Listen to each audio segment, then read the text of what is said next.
Hello teacher and class. My name is Joanna Zambrano. My presentation Kelch-life proteins antibodies in seminoma associated paranaplastic encephalopathy. Definition: we report a cause of apparent place living encephalitis related to the text-in-place.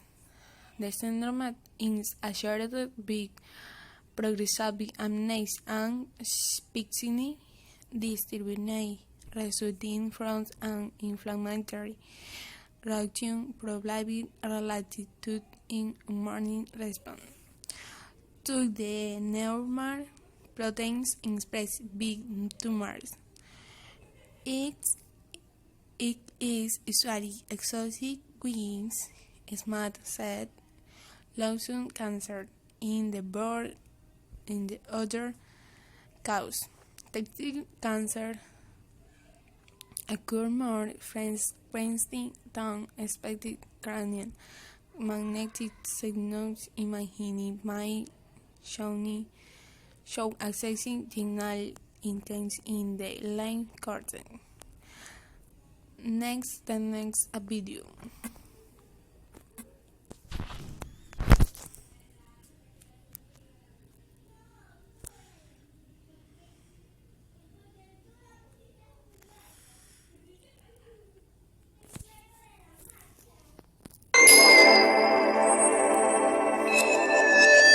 Autoimmune encephalopathy is a rapid onset neurological disorder affecting the brain, particularly affecting memory and thinking, and is ultimately a treatable disorder. So we think this is one that's very important to evaluate. Patients with autoimmune encephalopathy can present with one or more of rapid onset memory and thinking problems, seizures, psychiatric symptoms, behavioural change, sometimes sleep disorders, and these patients can come across a broad range of ages, both sexes. We've seen patients as young as 2 or 3 years old, and we've had patients in their 80s and 90s with this disorder. But the things that sometimes are clues to this disorder are the presence of other autoimmune disorders, such as lupus or rheumatoid arthritis or autoimmune thyroid disease. And sometimes the patients have a history of cancer or a family history of cancer or autoimmune disease. Diagnosis of autoimmune encephalopathy is important to consider because in many instances this is a treatable disorder. And so if the person is misdiagnosed with a neurodegenerative disorder, ultimately there are no specific treatments for those kinds of diseases, and so the patients are usually given a prognosis that they'll have a progressive disorder over the years that will ultimately lead to their death. But in many instances with autoimmune encephalopathy, if the patients are treated in a timely manner, usually within the first 6 months of diagnosis, then the outcome is often very good. The other important factor to mention as well is that many of these patients have an underlying occult cancer, and very often this is an early stage cancer that can be treated very adequately, and the patient can recover completely from the cancer if it's treated in a timely manner. So these autoantibody tests help narrow down the cancer search in these patients. The approach that we take is that there are many markers, many autoantibody markers of autoimmune encephalopathy. And our approach generally is that we are taking any autoantibody that is relevant to the particular phenotype or neurological type diagnosis of encephalopathy. And so it's very broad. Our approach is to offer both serum and CSF testing, because CSF testing can sometimes detect autoantibodies that are not found in the serum. And similarly, there are some autoantibody tests that we do in the serum because the serum testing is more sensitive. So there's a wide variety of autoantibody tests that are offered for that reason. The targeted one antibody equals one disease approach really dates back about 20 years at this stage and is no longer relevant to medical practice. There is a very high chance of missing a diagnosis of autoimmune encephalopathy if one takes that targeted approach. We have to remember that each of these autoantibodies in isolation are rare, but collectively these are becoming more common, and new antibodies are being discovered on an annual basis. And so as time goes on, no doubt, this evaluation will grow and expand. What happens is when the serum and CSF testing are completed and we have the results, then the consultant on laboratory duty that day will review the results.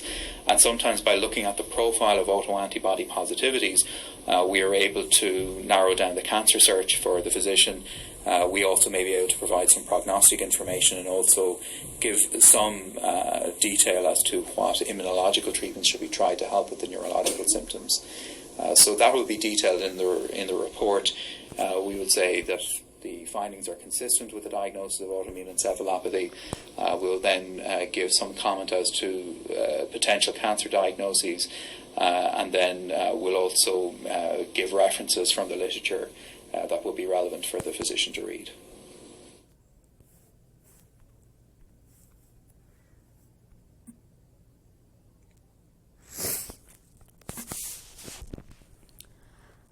Actual protein. Automated breaths are associating green apparent plexus exenipras in the patient with testicular cancer. Is one of 42 ambulatory converted protein within the family that have in common a hand terminal con DNA implicating a role in ubication, the intracellular localization of protein probably precludes a direct rotor. Next one is a video.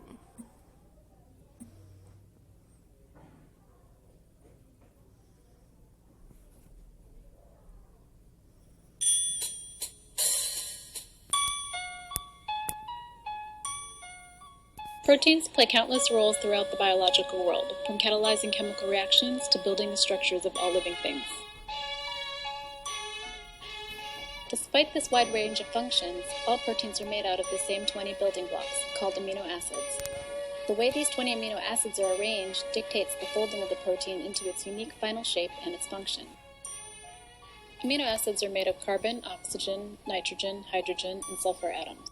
These atoms form an amino group, a carboxyl group, and a side chain attached to a central carbon atom.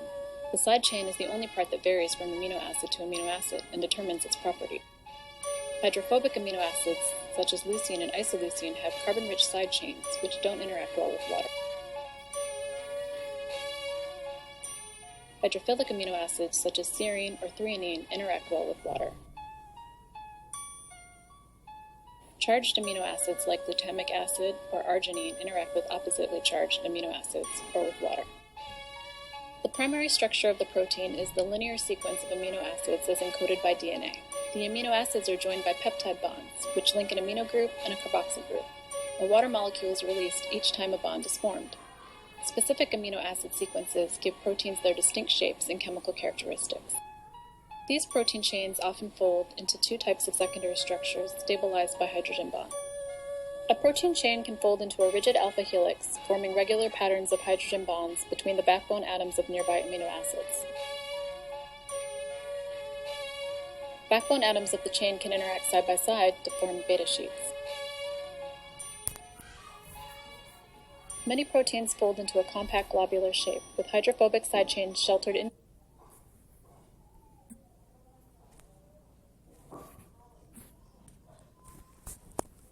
Clinical Kelch.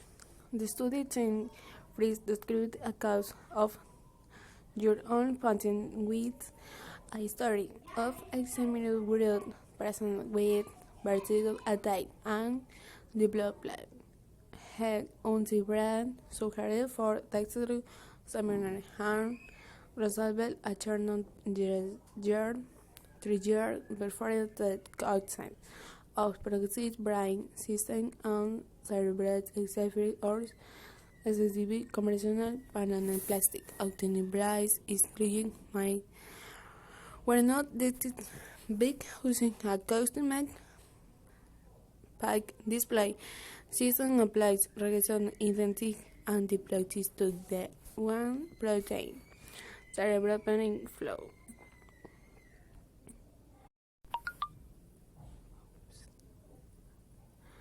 Conclusion. In conclusion, we found that automated days were associated with paranoid plastic acceptance in men with testicular cancer.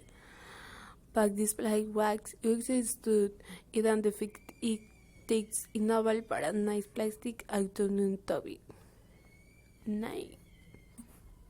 Thank you.